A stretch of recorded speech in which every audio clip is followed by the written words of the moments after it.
Bismillahirrahmanirrahim. Assalamualaikum warahmatullahi wabarakatuh. Alhamdulillahi rabbil alamin. Assalatu wassalamu ala asyrafil anbiya'i wal mursalin Sayyidina Muhammadin wa ala alihi wa sahbihi ajma'in, amma ba'd. Hadirin jamaah Rumah Quran, channel Rumah Quran Al-Muslim yang dirahmati oleh Allah Subhanahu wa taala. Alhamdulillah, syukur kita kepada Allah, salawat dan salam selalu kita haturkan kepada baginda Nabi kita, Nabi Muhammad sallallahu alaihi wasallam. Hadirin jamaah yang dirahmati oleh Allah Subhanahu wa taala, Islam adalah agama yang sangat menjaga hak-hak azazi manusia. Syariat Islam sangat menjaga darah seseorang agar tidak tertumpah. Bahkan syariat Islam yang mulia ini mengecam darah yang ditumpahkan tanpa hak. Artinya ada orang yang dibunuh dengan zalim tanpa hak. Islam dan syariat Islam begitu mengecam, baik itu darah orang kafir sekalipun, dhimmi, yang mempunyai hubungan kesepakatan dengan kaum muslimin, apalagi darah seorang muslim. Islam begitu mengecam perbuatan tersebut. Karena itulah hadirin yang dirahmati Allah Subhanahu wa taala, di dalam Islam ini ada yang disebut dengan maqasidus syariah. Ada yang disebut dengan tujuan-tujuan syariat. Salah satu daripada tujuan syariat ini, para ulama mengatakan adalah hifzun nafs, menjaga jiwa. Jangan sampai jiwa ini atau darah ini tumpah, jiwa ini melayang tanpa dengan ketentuan yang benar. Maka hadirin yang dirahmati Subhanahu wa taala, karena itulah Rasulullah sallallahu alaihi wasallam begitu marah kepada seorang sahabat, padahal sahabat ini begitu dekat dengan Rasulullah. Siapa itu? Yaitu Usamah bin Zaid radhiyallahu anhu. Usamah, hadirin yang dirahmati Allah Subhanahu wa taala, sahabat yang begitu mulia. Beliau anaknya Zaid ibnu Harithah. Anaknya Zaid ibnu Harithah. Zaid ibnu Harithah kita tahu anak angkat Rasulullah, kesayangan Rasulullah. Dia punya anak Usamah. Rasulullah sudah pasti mencintai Usamah karena dia anak daripada anak angkatnya Rasulullah. Tapi suatu saat Rasulullah begitu marah kepada Usamah bin Zaid ketika tanpa sengaja beliau membunuh. Bukan tanpa sengaja, beliau sengaja, tetapi karena kesalahan. Ada seseorang yang beliau perangi, beliau seorang anak muda berumur 18 tahun yang diutus oleh Rasulullah untuk memimpin sebuah peperangan. Maka ketika beliau berperang ini, memerangi orang-orang musyrik, ternyata ada salah seorang yang dalam keadaan terpaksa, sudah dalam keadaan terdesak, ingin dibunuh oleh Usamah bin Zaid. Tiba-tiba dia berkata, asyhadu an la ilaha illallah wa asyhadu anna muhammadar rasulullah. Maka karena menurut Usamah bin Zaid orang ini dalam keadaan terpaksa, maka tetap saja orang ini dibunuh oleh Usamah bin Zaid. Maka ketika dia datang kepada Rasulullah sallallahu alaihi wasallam, maka Rasulullah mempertanyakan dan marah besar dengan perbuatannya itu. Kenapa engkau membunuh seseorang yang sudah bersyahadat? Maka kata Usamah bin Zaid, ya Rasulullah, dia itu bersyahadat karena dia takut akan aku bunuh. Karena dia sudah dalam keadaan terdesak, dia takut. Logika kita pun akan mengatakan seperti itu. Karena takut dibunuh, kemudian orang ini bersyahadat. Tapi kata Rasulullah SAW mengatakan, aqta'ta sadrah, apakah engkau sudah memotong dadanya sehingga engkau tahu apa yang ada di dalam hatinya? Bagaimana Rasulullah begitu menjaga darah, apalagi darah seorang muslim, walaupun dia baru masuk Islam di jam itu atau di detik itu, dijaga darahnya.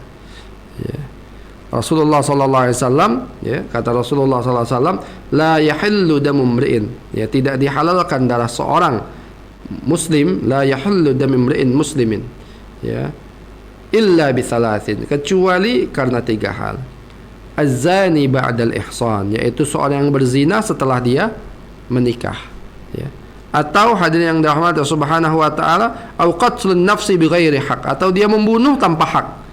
Dia membunuh ini boleh dibunuh dengan syarat dihukum oleh pemerintahan. Yang ketiga, hadirin yang dirahmati Allah Subhanahu wa taala, ya, wariddah, atau dia keluar daripada agama Islam ini, al-khuruj atau al-mufaraqah anil jamaah, atau dia keluar daripada jamaah kaum muslimin. Nah, hadirin yang dirahmati Allah Subhanahu wa taala, maka Islam sangat mengecam sekali pembunuhan, apalagi pembunuhan terhadap orang yang beriman. Orang kafir aja Rasulullah marah.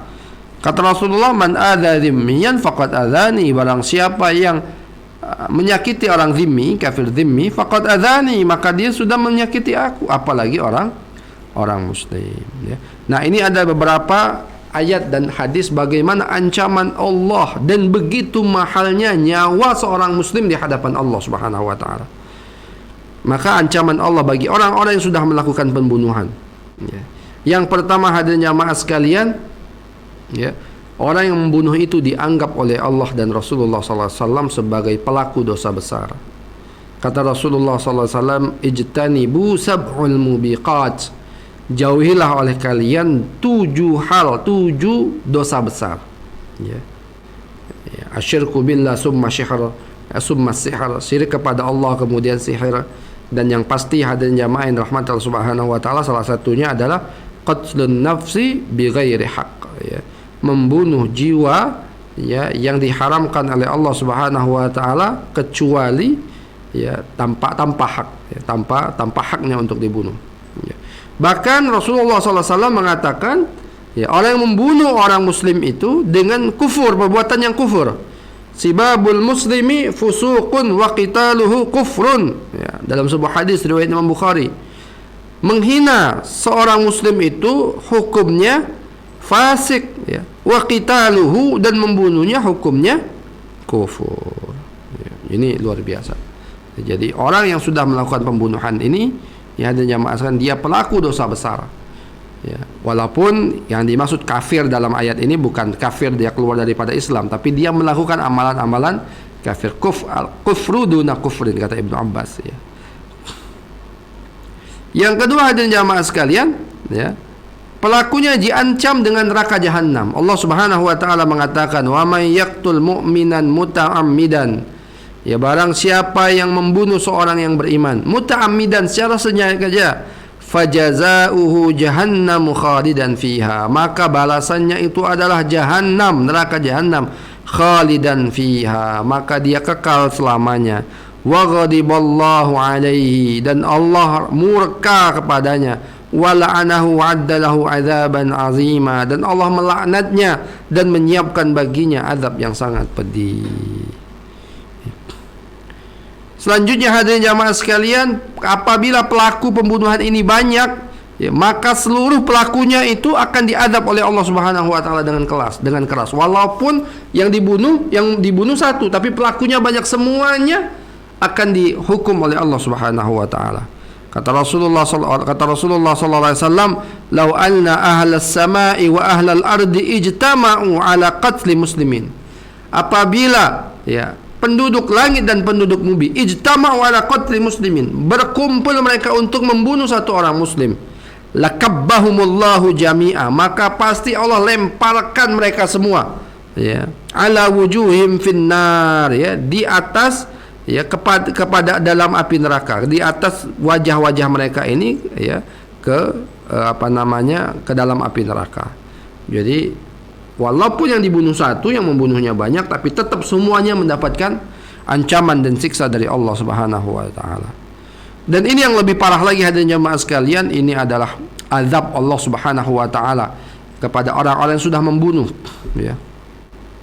Dalam sebuah hadis riwayat Ibnu Majah, kata Rasulullah SAW, para pembunuh akan dituntut pada hari kiamat oleh para korbannya Nabi SAW.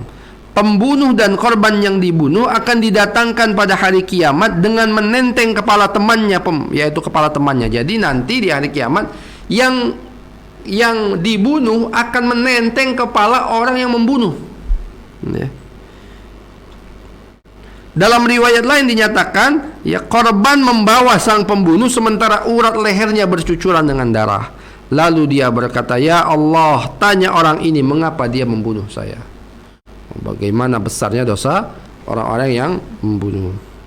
Dan hadirin yang dirahmati Allah Subhanahu wa taala, dan Rasulullah sallallahu alaihi wasallam juga mengatakan kalau kita membunuh dalam keadaan hati gembira, dia bunuh orang tapi hatinya gembira, Masya Allah, Allah Subhanahu wa taala mengancam mereka dengan tidak akan pernah mendapatkan ampunan dari Allah.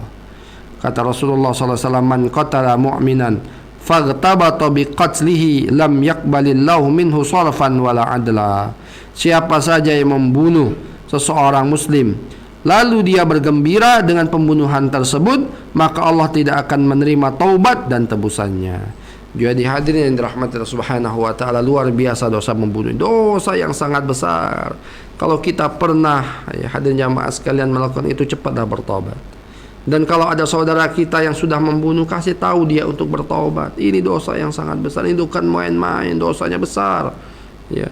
Dan saking besarnya ada hukumannya di dunia dengan qisas. Ya, dalam syariat Islam, barang siapa yang membunuh dengan sengaja maka dihukum dengan qisas. Jadi bunuh kembali. Kecuali dia meminta maaf kepada keluarganya, maka biasanya keluarganya meminta diyah, meminta pengganti. Ya, ini tergantung berapa permintaan keluarga tersebut. Kalau dalam beberapa syariat Islam, ya biasanya itu ditetapkan dengan 100 ekor unta. Ya, untuk satu orang nyawa. Misalnya yang dibunuh sampai 3-4, berarti kali 300 unta atau 400 ekor unta. Maka hadirin yang dirahmati Subhanahu wa taala, dan kita juga jangan pernah sedikit mendukung aksi-aksi pembunuhan yang dilakukan oleh manusia. Ya. Kalau kita sudah ikut mendukung aksi pembunuhan yang dilakukan oleh orang lain, walaupun kita tidak ikut membunuh, maka sama saja kita dianggap bersekutu dalam pembunuhan tersebut. Ya. Walaupun kita nggak membunuh, tapi kalau kita ikut, ya, minimal kita mendukung dengan kata-kata kita, hadirin jamaah sekalian, maka kita dianggap bersekutu. Walaupun yang terjadi pembunuhan itu ada di ujung bumi sekalipun, ya, ada terjadi di ujung bumi, ada pembunuhan, kita senang dengan pembunuhan itu, kita ridho dengan pembunuhan itu, maka kita termasuk orang yang mendukung, ya hadirin jamaah sekalian, pembunuhan tersebut. Rasulullah SAW bersabda, man aana ala qatli muslimin. Kata Rasulullah, barang siapa yang membantu untuk membunuh seorang muslim, walau bisyartil kalimah, walaupun dengan kata-kata yang sedikit, walaupun dengan kata-kata yang sepotong, mungkin walaupun dengan status WA kita, walaupun dengan status Facebook kita, ya. Maka apa akan ancaman Rasulullah SAW? Yuji'u yaumal qiyamati, dia akan didatangkan pada hari kiamat nanti, maktuban ala jabhatihi, ya, tertulis di atas jidatnya ini, ya, asyun min rahmatillah, ya, tidak mendapatkan rahmat Allah Subhanahu wa taala, jauh terhalang daripada rahmatnya Allah Subhanahu wa taala. Na'udzubillahi min dzalik. Walaupun kita nggak bunuh, tapi kita mendukung pembunuhan itu, kita ridho dengan pembunuhan tersebut, bahkan hati kita gembira, na'udzubillahi min dzalik. Walaupun kita mendukung dengan sedikit kata-kata di Facebook kita, di WhatsApp kita, maka nanti di yaumil akhir akan, kalau kita tidak bertobat, hadirin jamaah sekalian, akan tertulis di jidat kita asyun min rahmatillah, jauh daripada rahmatnya Allah Subhanahu wa taala. Mudah-mudahan kita dijauhkan oleh Allah Subhanahu wa taala dari dosa besar ini dan semua dosa-dosa besar, baik itu zina, membunuh, minum khamar dan yang lainnya, dan kita dijaga Allah Subhanahu wa taala. Mudah-mudahan kita husnul khatimah, mati dalam keadaan beriman kepada Allah Subhanahu wa taala. Ini saja dari saya. Jazakallahu khairan katsiran. Assalamualaikum warahmatullahi wabarakatuh.